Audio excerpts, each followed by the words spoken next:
Right now, the DNR is monitoring flooding conditions along the Wisconsin River as an eroding levee near Portage is forcing families from their homes. The widow of the firefighter killed in the downtown Sun Prairie explosion is being sued for late and missed payments for the couple's tavern. From the Channel3000.com Alert Center, this is News 3 Now at 6. Thanks for joining us tonight at 6. Charlotte is off this week. We're watching rain and thunderstorm chances tonight. Chief Meteorologist Gary Canalti joins us with our first alert forecast. Gary.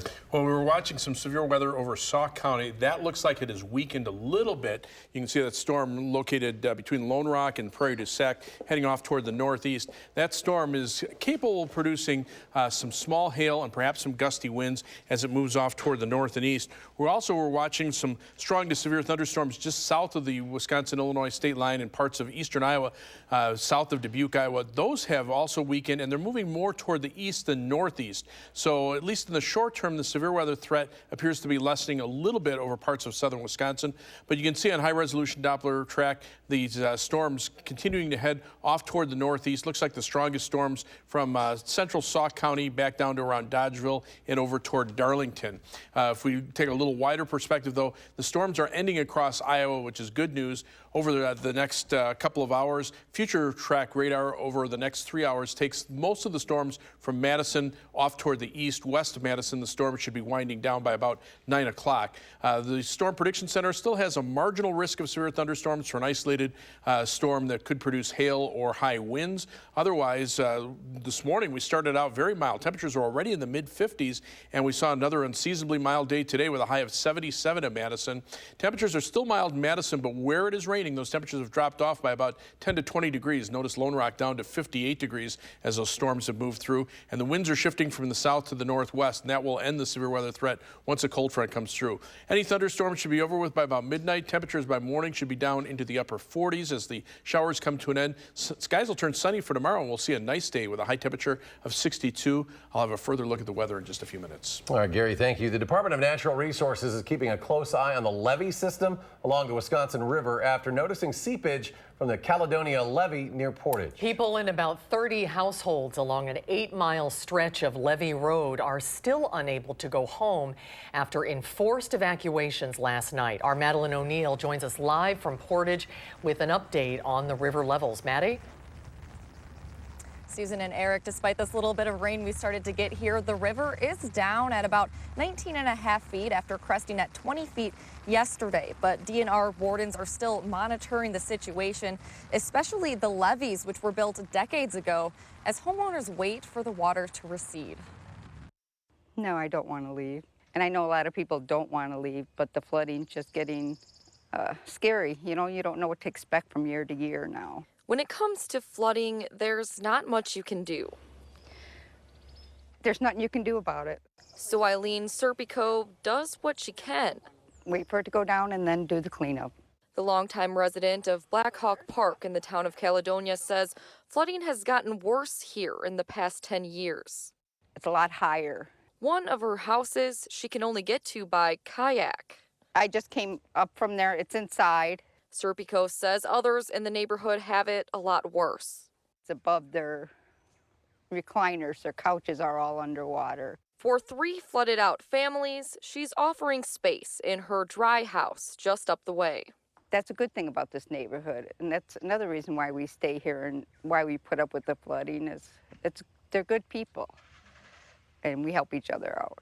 Despite full houses and closed roads, this neighborhood isn't evacuated, but evacuations are being enforced along Levee Road from Highway 33 to Sauk County until further notice. It's a day-to-day thing. It fluctuates. We thought we were kind of in the clear last night, but then things changed again. After some levee erosion Sunday night, Catherine Cooley of the DNR says the agency is doing what it can to monitor the river and keep people safe. When you live in an area like this, you need to be prepared to evacuate at any time. DNR wardens are carefully watching the levee system, which is several decades old. Basically what it is it's a big pile of dirt that keeps the water in place. Taking all the precautions they can when so much is still up to fate. Our biggest thing is just getting answers. Why? If we just knew why, it'd be a lot easier to put up with it. The DNR is also watching the weather, including this rain, which just started about 15 minutes ago. But they do expect the river to continue going down about a half foot over the next 12 to 18 hours. Now, officials aren't sure when the Levee Road evacuees are able to go home, and they recommend anyone living near water have an evacuation plan too, just in case. Eric and Susan. Madeline O'Neill live in Portage. Maddie, thank you. A UW-Madison graduate is one of the nearly 300 people killed in a wave of Easter Sunday bombings in Sri Lanka. The chief executive officer of Pearson, an educational publishing company, confirmed in an email this morning that their employee, Dieter Kowalski, was killed. He was on a business trip and had just arrived at his hotel when the explosion happened. Developing tonight, the widow of a Sun Prairie firefighter killed in last summer's downtown explosion is now being sued for allegedly failing to make payments for the tavern the couple owned. Ski and Ski LLC filed a suit against Abigail Barr earlier this month for $138,000. That lawsuit alleges Abigail and Corey Barr had entered into a 4-year agreement to purchase the Bar House, then known as Ski's Saloon. That was in September of 2016. It claims payments stopped altogether on October 1st, but it says even before the July explosion, there were 22 late payments. It is not clear what role insurance coverage could play in satisfying the debt. After 2 boys were arrested for an alleged sexual assault and the Madison School District received backlash for the way the head of security spoke about the incident, dozens of teachers at East High School want to see action. They say the whole situation has been, quote, heartbreaking and infuriating. Our Amanda Quintana sat down with 2 teachers and the superintendent to find out what can be done. Amanda. Yes, well, 73 East High staff members released a letter on Friday night wanting to see the district take decisive action to address the harm to their community, criticizing Superintendent Jen Cheatham for not speaking out about the assault or addressing how the head of security's kids will be kids comment seemed to minimize it. These teachers want to see a new safety and security plan from the district to address the culture and climate that they say allowed a sexual assault to happen on campus in the first place, along with disciplinary action for the district's head of security. I know that those comments caused additional harm, right, when harm had already been caused. And it is in those times where it's incredibly important for families, for students, for staff to hear from us that sexual violence will not be tolerated in school. Really thinking about how do we onboard students into high school and what are our ongoing trainings to make sure that all staff really could be responsive appropriately if a survivor came to them. Cheatham tells me she appreciates the letter from staff and understands their criticisms, even of her. She said she is talking to the security coordinator to make sure follow-up disciplinary action is appropriate, and she wants to sit down with East High staff to see what more can be done to make sure schools are committed to a culture of consent. The teachers have also asked all staff to go through a mandatory sexual assault training, something Cheatham says they haven't done before, but she would be open to it. She says following all of this backlash, the district needs to work triple hard to rebuild the trust of all these parents in the community. All right, Amanda Quintana reporting on. Amanda, thank you. If you have unused medication in your home, there is a chance this weekend a statewide effort to dispose of it safely. Today, Attorney General Josh Kaul announced almost 300 law enforcement agencies will participate in Drug Take-Back Day on Saturday.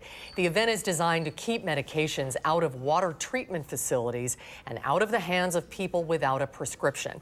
You can find a take-back location in your area at doseofrealitywi.gov. On this Earth Day, Wisconsin lawmakers are introducing new legislation to improve Wisconsin's environment and residents' quality of life. At a news conference outside the Capitol, Republicans introduced plans to subsidize rates for customers who buy renewable energy technologies. Another proposal includes using $10 million of the $67 million the state is getting from Volkswagen to offset pollution for a clean energy corridor. That would put high-end charging stations along the interstate. And today, Democratic lawmakers introduced their own legislation to ban the use of styrofoam products. They say styrofoam is the primary source of urban litter and waterway pollution and takes more than 500 years to naturally break down. Lawmakers also want cities to be able to regulate the use of pesticides that can pose a risk to humans, pets, and the environment. Next at 6, Wisconsin schools are known for being the worst in the country when it comes to providing free breakfast. But a Reedsburg school is trying to change the stats, how they're hoping the most important meal of the day can help boost student performance. When News 3 Now at 6 continues.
A local school district is taking new strides to prioritize the most important meal of the day. The efforts in Reedsburg come amid a larger conversation that's happening statewide. Rose Schmidt explains how the district hopes this could improve student learning. This is where Reedsburg area high school students come get breakfast in the mornings. The only difference is now it's free. It's never too early to start forming healthy habits. We're always encouraging kids to make sure they have their breakfast when we're having something significant take place. And so if it's important on those days, why isn't it important on all days? Reedsburg Superintendent Tom Benson answered his own question, deciding gradually over the years to offer free breakfast to certain grade levels, and within the last week offering it to students district-wide. But we have seen an increase in participation right away. Following the USDA guidelines, district officials are hoping not just to improve test performance, but all aspects of student life. That they'll be more confident about approaching the day because they're not worried about their belly that might be making some noise and things like that. But the reality of the situation is Reedsburg is an outlier. A state report ranked Wisconsin 51 out of the 50 states in Washington, D.C.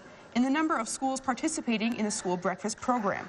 If you show up as a child hungry or underslept, you're busy dealing with the fact how your body feels not having the basics to function. You're behind before you ever begin. But state leaders are hoping to change that. Although Governor Tony Evers' budget proposal faces a long road ahead with a Republican-controlled state legislature, the plan calls for the state to fully fund school breakfast. Many of them don't get it at home. Groups advocating for better fresh food in schools say there's often a stigma attached to students who rely on school meals. One of the most effective things we can do is make it free and available to everybody and remove those barriers and increase access. And starting the day off in a positive way. We just want to make sure we have the best for our students. Rose Schmidt, News 3 Now, Reedsburg. The superintendent says he's hoping that if there is any cost to the district for this program, it will be minimal. He says it's too early to know how many students will participate and how much money the district will get reimbursed. The warm temperatures today may have you itching to get outside, but those plans may have to wait a bit. Gary has more on the weather. He's watching a line of strong storms, and he'll tell us where we'll see rain tonight and those thunderstorms as well. That's next in the First Alert forecast.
Well, there are millions of trees across Wisconsin, so to try to tell the story of just one seems a little crazy, but a white elm tree in a small Grant County village is so much more than bark and branches. A tree in Mount Hope has been bringing people out for decades. Kelly Angsberg is one of those people. She says the tree has brought her family closer together and is the #1 topic of conversation at reunions and get-togethers.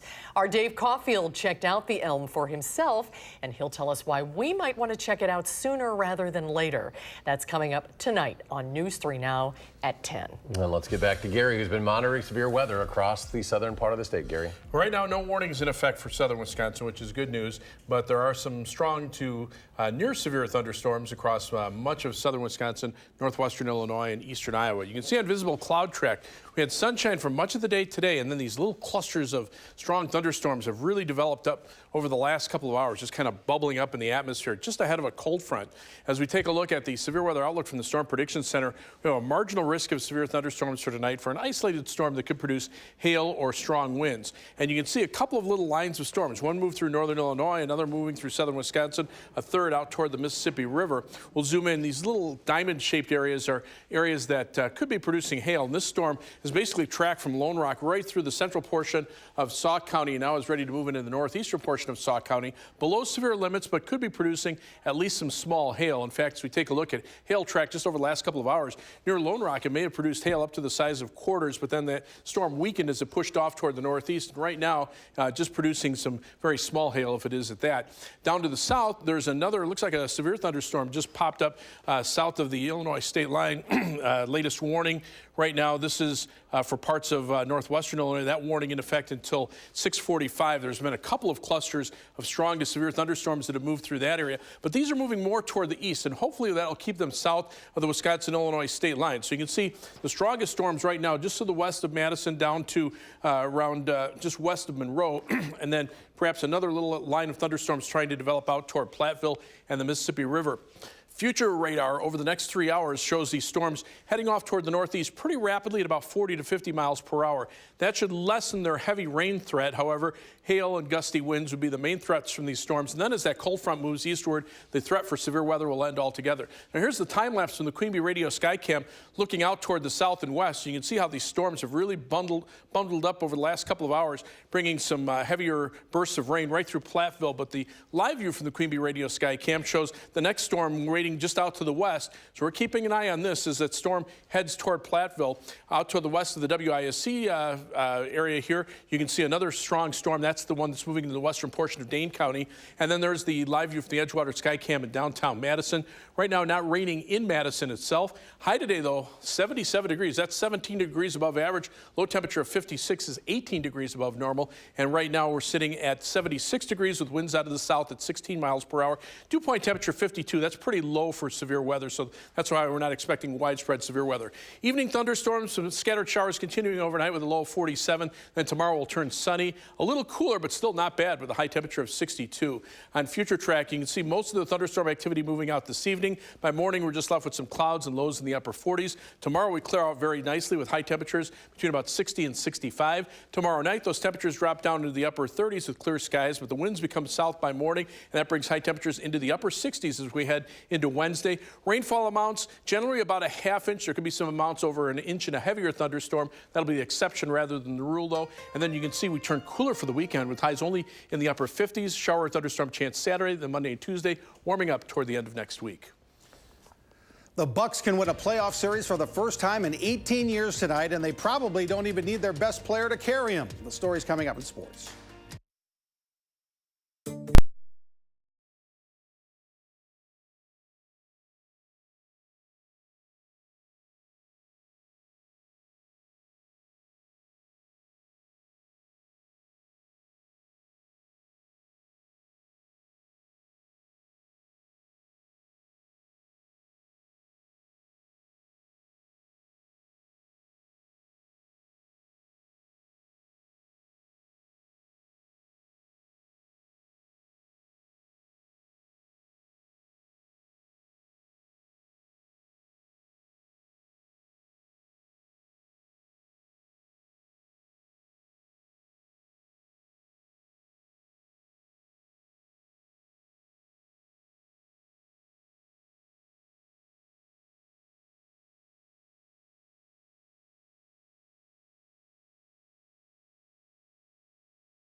The Milwaukee Bucks can win their first NBA playoff series since 2001 tonight. If they beat the Pistons in Detroit, they'll tip just after 7 o'clock at Little Caesars Arena. There's every reason to think the Bucks will clinch tonight based on their dominance of the Pistons in the first 3 games of the series. Giannis scored only 14 points in the Game 3 win Saturday, but the Bucks still won by 16. He can score a lot, but sometimes he doesn't have to.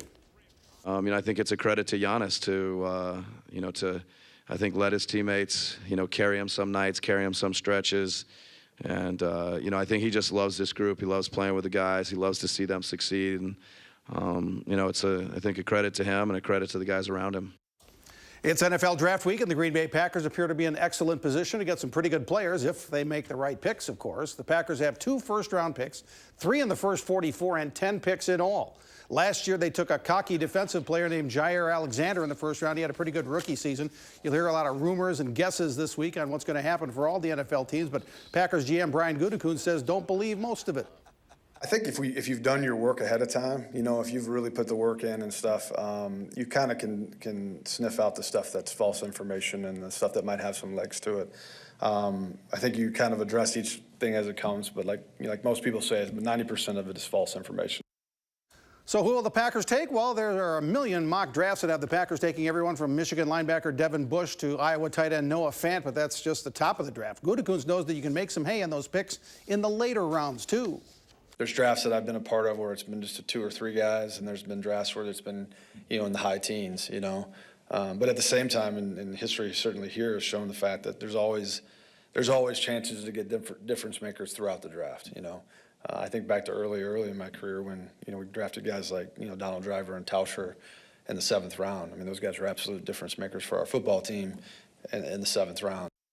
Seems like the Brewers play only 2 opponents this season, the Dodgers and the Cardinals. Well, they just got done with the Dodgers, so tonight they're in St. Louis to play the Cardinals. First pitch, 6:45. Adrian Hauser gets his first Major League start for the Brewers tonight. So how concerned are you about Josh Hader, who was invincible last year but gave up 2 game-winning homers to the Dodgers over the weekend?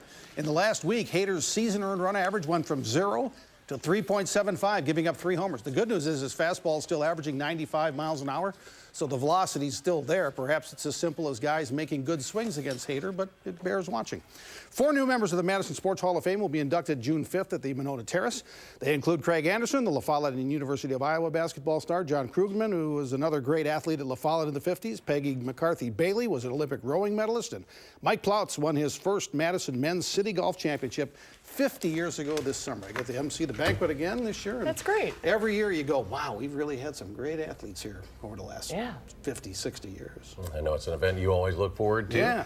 Gary's keeping his eye on the possibility of more severe weather. Right now, no warnings for our viewing area. The strongest storms right now, one is located in the northeastern portion of Sauk County between Baraboo and, or just south of Baraboo and toward Prairie du Sac. That's heading to the northeast. Half-hour storm track would bring it to around Point Net or just southwest of Portage. Another strong storm is located just west of the Mississippi River, ready to move into southern Grant County, heading right toward Platteville in about the next half hour, so that would get it there by about 7 o'clock. Any of those storms capable of producing hail up to the size of pennies and strong winds of 50 to 60 miles per hour. They're moving northeastward pretty rapidly, so hopefully that will limit the heavy rain potential. Future radar over the next 3 hours takes those storms through the Madison area and then to the north and east by just about 9:30 tonight. So temperatures tomorrow a little cooler. We'll see some thunderstorm chances over the weekend, cooler for the weekend and next week too. All right, Gary will cut in if needed. Thanks for joining us at 6.